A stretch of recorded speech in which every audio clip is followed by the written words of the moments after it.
Are you feeling the squeeze at the grocery store right now? If you are definitely not alone.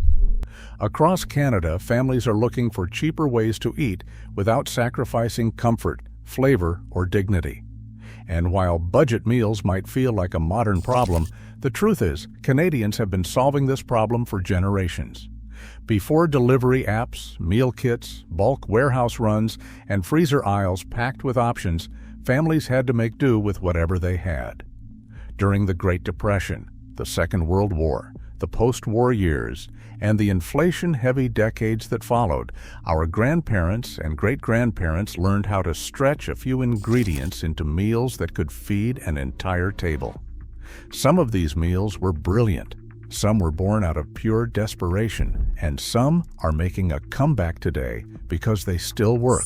So today, we're counting down 35 forgotten struggle meals Canadians ate to survive, the cheap, filling, resourceful dishes that helped families get through hard times. Let's get into it. Number 1. Shipwreck casserole. Shipwreck casserole is one of those classic old-school meals that feels like it was invented by someone staring into a nearly empty pantry and refusing to give up. It usually starts with sliced potatoes, onions, ground beef, rice, or whatever starch was available. Then everything gets layered into a baking dish and covered with canned tomato soup or canned tomatoes. There are different stories about where the name came from. Some people connect it to coastal communities and shipwrecked supplies. Others say it simply looks like a shipwreck once it lands on the plate. Either way, it became a practical Canadian family meal because it was cheap, filling, and flexible. You could stretch a small amount of meat with potatoes and rice, bake it all together, and end up with a hot dinner that fed everyone. It wasn't fancy, but it worked. Number 2. Pouding chômeur. Pouding chômeur translates to unemployed man's pudding, and it is one of the most iconic Depression-era desserts in Canada. It came out of Quebec during hard economic times, when people needed desserts that could be made with the cheapest pantry staples possible. The basic version uses flour, sugar, milk, butter, or shortening, and a simple syrup made with brown sugar or maple syrup. The syrup is poured over the cake batter before baking, and as it cooks, it sinks to the bottom and creates a rich, sticky sauce. That's the genius of it. With very little money, families could make something that felt warm, sweet, and comforting at a time when comfort was hard to come by. Number 3.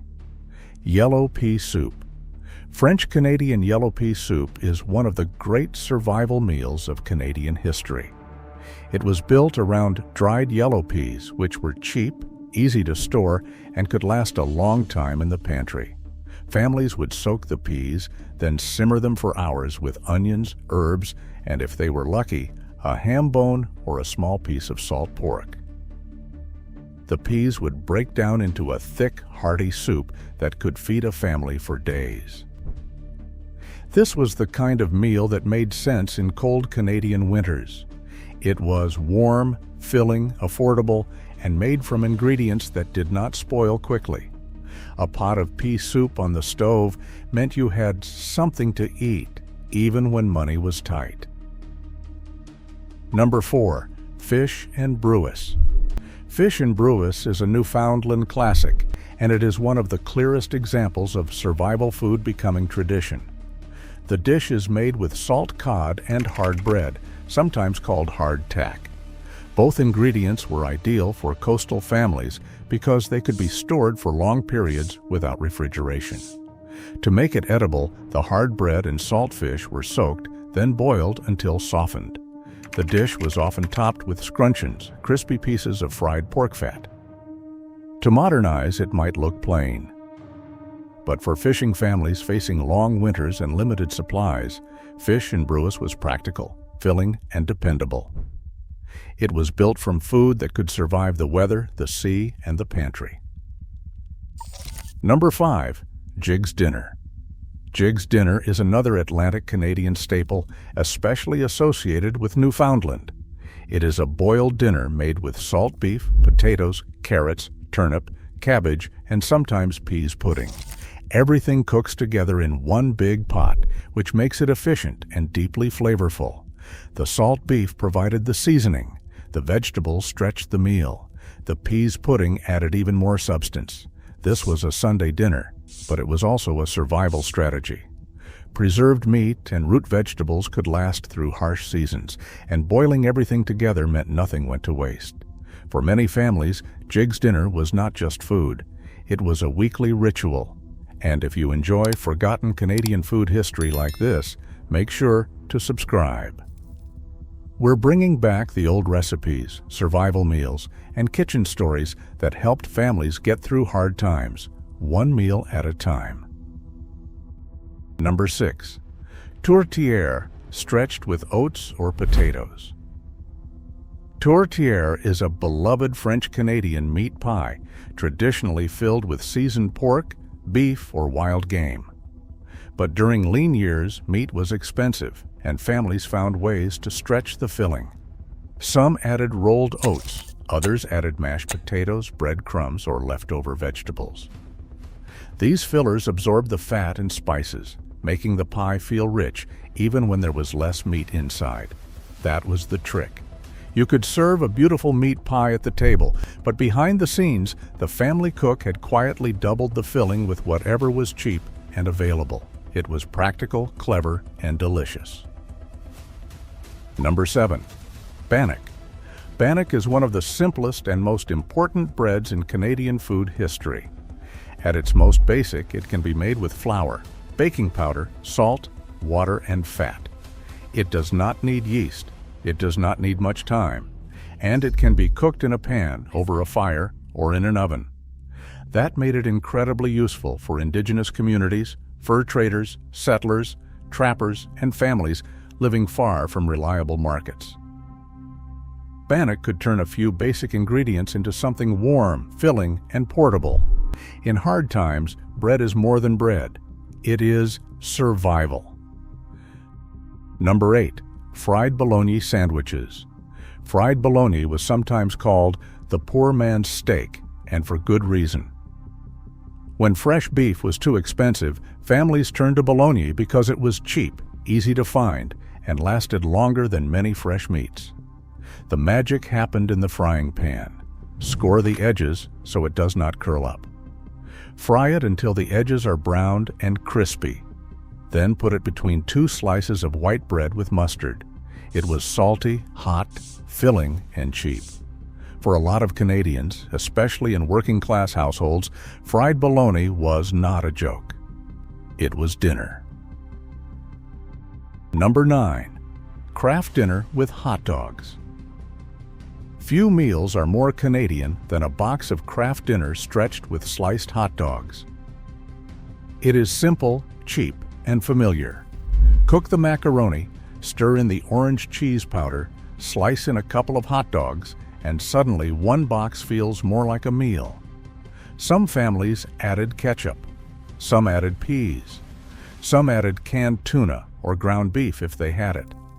The hot dog version became a classic because it was affordable protein added to affordable starch. It is not gourmet, but it has fed generations. Canned salmon was once a powerful pantry staple for families who could not afford fresh fish or expensive cuts of meat.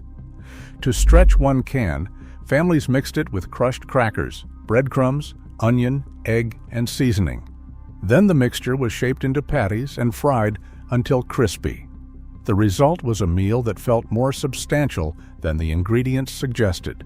One tin of salmon could become enough patties for several people, especially if served with potatoes, bread, or canned vegetables. It was cheap, resourceful, and packed with flavor. Number 11. Beans on toast. Beans on toast came from British food traditions, but it became a familiar meal in many Canadian homes. A can of baked beans, heated and poured over toast, may sound too simple to count as dinner, but that was exactly the point. It required almost no cooking skill. It used shelf-stable ingredients. It was warm and filling and inexpensive. For families with tight budgets, beans on toast delivered protein, carbohydrates, and comfort in minutes. Sometimes survival food is not complicated. Sometimes it is just beans, bread, and a hungry person who needs to eat. Number 12. Tomato soup and grilled cheese. Tomato soup and grilled cheese is one of the most nostalgic struggle meals in North America. A can of condensed tomato soup, a little water or milk, 2 slices of white bread, and processed cheese could become a warm, comforting meal for very little money. The soup added acidity and warmth. The sandwich added fat, crunch, and salt. It was especially popular with children because it tasted better than it cost, and for parents, that mattered. When money was tight, a meal that children would actually eat was worth its weight in gold. Number 13. Potato soup. Potato soup was the kind of meal families made when there was almost nothing left. Potatoes, onions, water or broth, milk if available, and a little butter or flour could become a thick, comforting soup. The potatoes did most of the work. Mash some of them into the broth, and suddenly the soup becomes creamy without needing cream. In cold weather, potato soup was warm and reliable. It was not a luxury meal. It was a meal for when the cupboard was bare, and that is exactly why it mattered. Number 14. Milk toast. Milk toast is one of those old-fashioned foods that almost disappeared from modern kitchens. It was often served to children, the elderly, or anyone who was sick. It also worked as an end-of-the-month meal when supplies were low. The basic idea was simple. Toast stale bread, butter it if you had any, sprinkle on a little sugar or cinnamon, then pour hot milk over it. The bread softened into something like a warm porridge.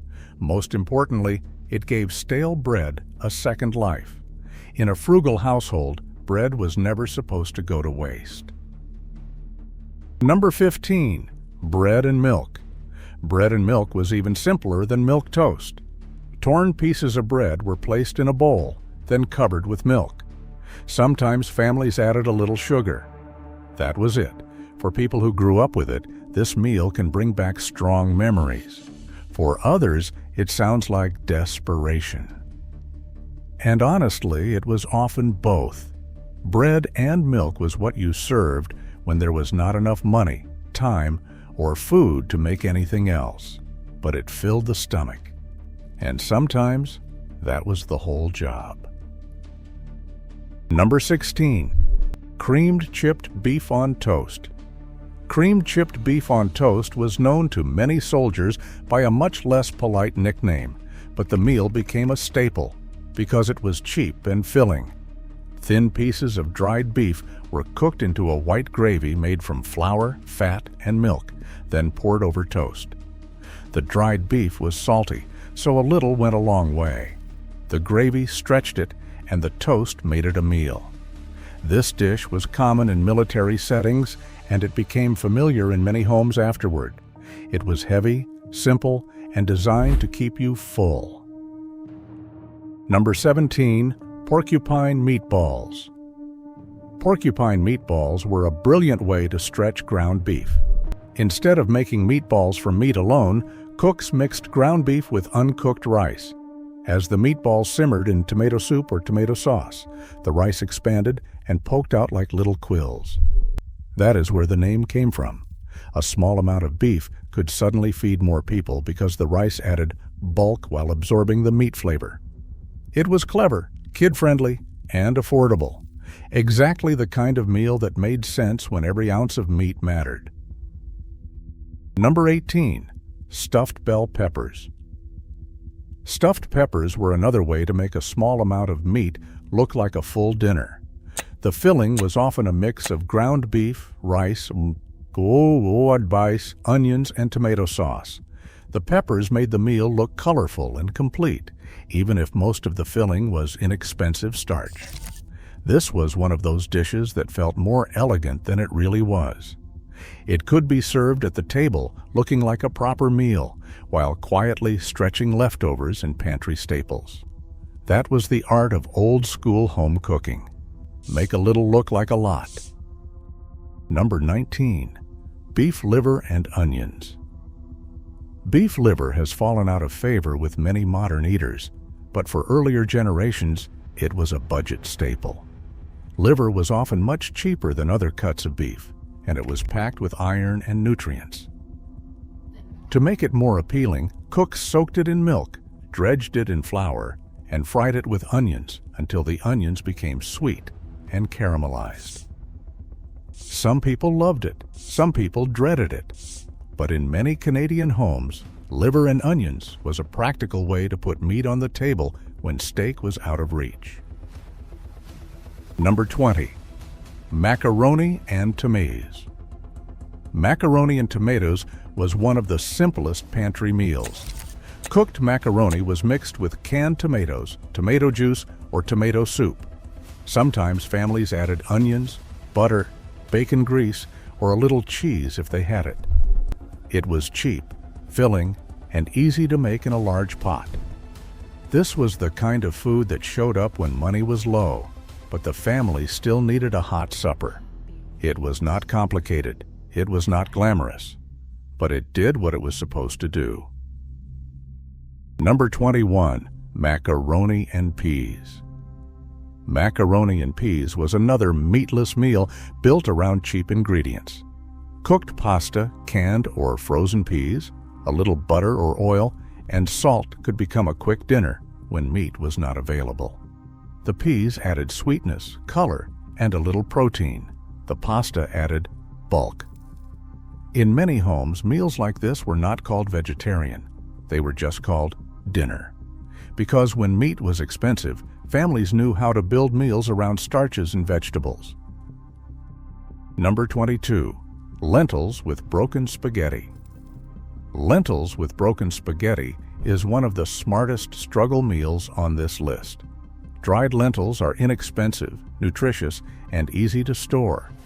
When simmered with onions, garlic, and seasoning, they create a hearty base. Then broken pieces of spaghetti are added directly to the pot. As the pasta cooks, it thickens the broth and turns everything into a filling stew. This meal gives you protein, fiber, and carbohydrates without needing meat. It is exactly the kind of dish that proves cheap food can still be deeply satisfying. Number 23. Pasta and potatoes. Pasta and potatoes might sound strange if you did not grow up with it, but it is a classic example of double-starch survival cooking. Potatoes and pasta were both cheap, filling, and easy to find. Cook them together, add garlic, oil, salt, pepper, and maybe a little cheese, and you had a dense, hearty meal that could keep people full for hours. This kind of dish was especially common in immigrant households where families knew how to turn humble ingredients into comfort food. It was heavy because it needed to be. Hard times required meals that stayed with you. Number 24. Stamp pot. Stamp pot came to Canada with Dutch immigrants, and it became part of many family food traditions. It is made by mashing potatoes together with vegetables like kale, carrots, onions, or sauerkraut. It is often served with gravy and a small amount of sausage or meat. The key is that the potatoes stretch everything. A little vegetable, a little meat, and a lot of potato could become a hearty dinner. For families rebuilding their lives after war and migration, meals like Stamp Pot offered comfort, practicality, and a taste of home. Number 25. Hot dogs and sauerkraut. Hot dogs and sauerkraut were cheap, salty, tangy, and easy. Sauerkraut lasted a long time. Hot dogs were an affordable processed meat. Cooked together, they made a one-pot meal with very little prep. The sauerkraut added sharpness and bulk. The hot dogs added fat and protein. It was especially useful for families who needed dinner fast and could not afford fresh cuts of meat. Like many struggle meals, it was built around preservation. Food that lasted longer helped families survive longer. Number 26. Dandelion salad with hot bacon dressing. Before supermarkets gave people access to fresh greens all year, spring meant something important. Free food was growing outside. Dandelion greens were often foraged from yards and fields. They were bitter, especially as they matured, but they were edible and nutritious. To make them taste better, families dressed them with hot bacon fat, vinegar, sugar, salt, and pepper. The hot dressing wilted the greens and softened their bitterness. This was survival cooking at its most resourceful. When the garden was not ready yet, the yard became the grocery store. Number 27. Wilted lettuce salad. Wilted lettuce salad worked on the same principle. If garden lettuce was getting tough, overgrown, or slightly bitter, it could still be saved. A hot dressing made from bacon grease and vinegar was poured over the lettuce, slightly wilting it and turning it into a savory side dish. Nothing was wasted, not the lettuce, not the bacon fat, not the vinegar in the cupboard. Old-fashioned cooks had a talent for making use of every scrap, and this dish is a perfect example. Number 28. Beef stew. Beef stew was designed for the cheapest cuts of meat. Tough beef, the kind that would be unpleasant if cooked quickly, could become tender if simmered for hours with potatoes, carrots, onions, and broth. The vegetables stretched the meat. The long cooking time turned tough cuts into something comforting. The gravy could be soaked up with bread so nothing was left behind. A good stew was not just a meal. It was a way to make scarcity feel abundant. Number 29. Hamburger soup. Hamburger soup was a practical way to stretch ground beef into a full pot of food. A small amount of ground beef could be cooked with onions, canned tomatoes, potatoes, carrots, cabbage, rice, pasta, or whatever vegetables were available. The result was a soup that tasted meaty without requiring much meat. This kind of dish became especially useful for large families because it was flexible. You could add more water, more potatoes, more cabbage, or more noodles depending on how many mouths needed feeding. That was the point. The recipe adjusted to the budget. Number 30. Cabbage rolls stretched with rice.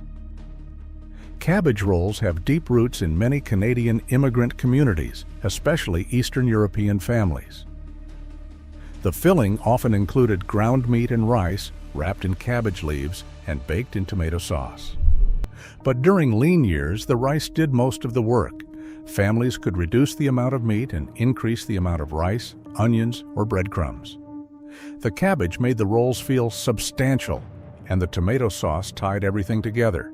It was a smart way to serve a dish that looked generous while keeping costs low. Number 31. Hash. Hash was the meal that gave leftovers a second life. Leftover potatoes, bits of meat, onions, and vegetables were chopped up and fried together in a pan. If there was an egg available, it might go on top. The beauty of hash was that it did not require exact ingredients. Roast beef from Sunday? Into the pan. Boiled potatoes from yesterday? Into the pan. A lonely onion? Into the pan. Hash was not just food, it was a household strategy. Waste nothing. Fry everything. Number 32. Mock apple pie. Mock apple pie sounds impossible until you understand the trick. During hard times, apples were not always available or affordable, so cooks found ways to imitate the texture and flavor of apple pie using crackers, sugar, cinnamon, and acidity. The crackers softened in the syrup and took on a texture surprisingly close to cooked apples. Was it the same as real apple pie? Not exactly, but it gave families something sweet, familiar, and comforting when the real thing was out of reach. That mattered more than perfection. Number 33. Rice pudding. Rice pudding was one of the great cheap desserts. Leftover rice could be cooked with milk, sugar, cinnamon, and raisins if the family had them. It turned plain leftovers into something warm and sweet.